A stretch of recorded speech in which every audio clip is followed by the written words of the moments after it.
Je suis enseignant-chercheur à l'Université catholique de Madagascar et à l'Université publique d'Antananarivo.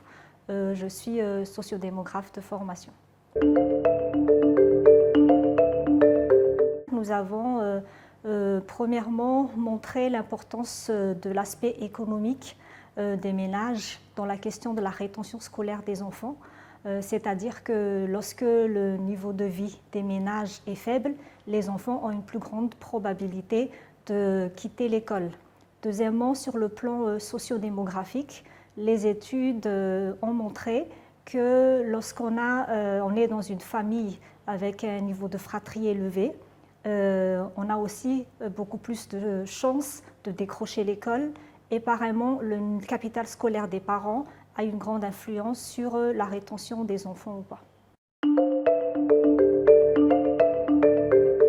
Je pense que c'est l'objectif de la recherche-action. Nous présentons des données que nous espérons que les entités publiques peuvent utiliser par rapport à leur politique éducative. Et donc, parmi nos recommandations, vraiment l'essentiel, c'était de mettre en avant le caractère systémique de la question de la transition école-collège.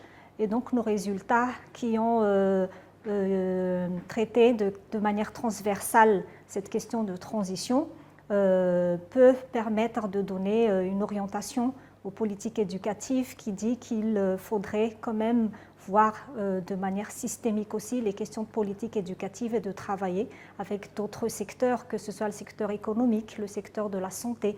Donc c'est vraiment tout un ensemble qui va faire la réussite scolaire et la réussite de cette transition école-collège. Ce qui est intéressant dans les ateliers, c'est surtout le partage, je pense. On a vu à travers les différentes présentations qu'il y avait quand même une grande similitude dans l'environnement scolaire des différents pays que l'on se trouve au Burkina Faso, au Togo, à Madagascar et dans d'autres pays.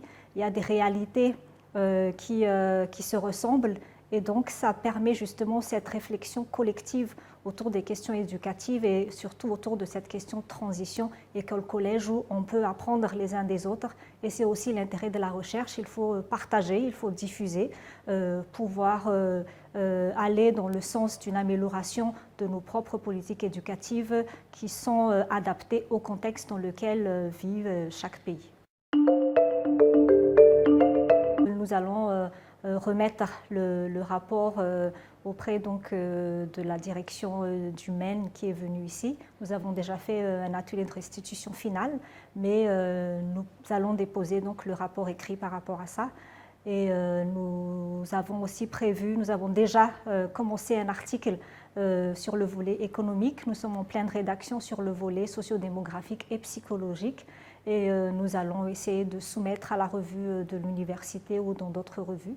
Parce que c'est ça aussi le travail d'un chercheur, c'est de diffuser ses recherches, mais pas le garder dans un tiroir. Donc, d'où vraiment tout l'intérêt de faire de la recherche, de montrer ses résultats et de partager avec un grand nombre.